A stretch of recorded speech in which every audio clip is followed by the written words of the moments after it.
Okay, so here's another one that maybe today we went backwards on. So these little manholes and all this stuff right here, she always gets weird about. She's been doing really good with them. Obviously, especially with the other dogs here. All right, so see, oh, good job. So there she gets a little weird.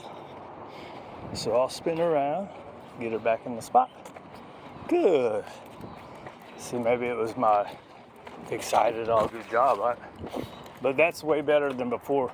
She was always kind of going way around me, and I would let her go around me, and I'd grab the leash over here, and she would go around that sign.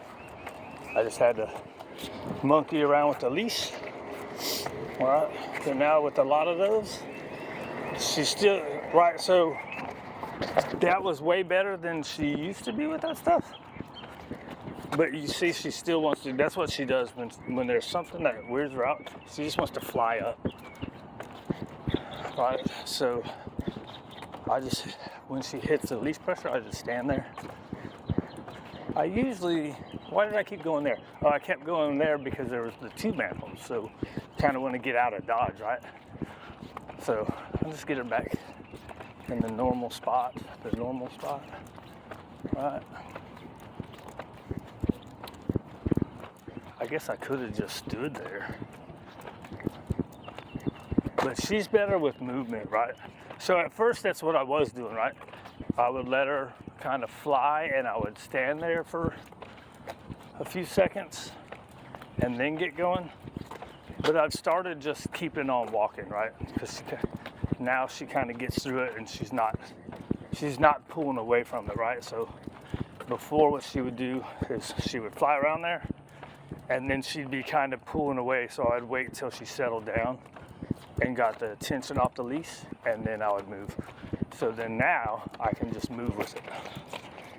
Oh, good girl. Oh, good girl. It's not that scary anymore. But, I mean, how long does it take to get in? So I already know in the hallway she wasn't taking hot dogs. If she's not taking hot dogs in the hallway, she's not going to take hot dogs right there, right? So what you could do is once they settle down, you could use your food, right? They kind of get through it and move forward. That's when you would use your food. Not when they're stopped and settling. It's when they move forward.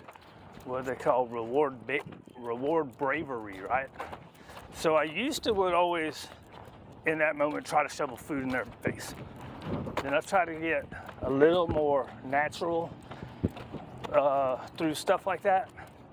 And then I can't remember what lady it was that I saw, but she was a positive only force-free person, and she said, yeah, I don't use food in moments like that. I use it when they give me some bravery. I'm like, see, I can get behind that. Now, initially, I still do try to use food to get through it, and then if I see that they're not taking it, it's just a waste of time. And especially with her, right? Sometimes just sticking my hand in her face, even with food, that's putting pressure on her, right? So that's a moment she's trying to think, why would I want to add pressure by sticking my hand in her face? Now, sometimes I still do it because it's kind of my habit. It's the way I was taught to start, right? I've picked up other things that I think are better, seem to work better, right? Less pressure on the dog.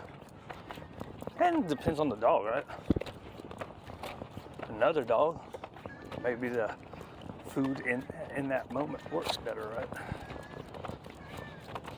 Her, she's not taking it, and the hand is pressure, and I'm just babbling, saying the same thing over and over. That's how you get it in your brain, right? You say it more times. All right. That was 3 minutes longer than I thought it would be.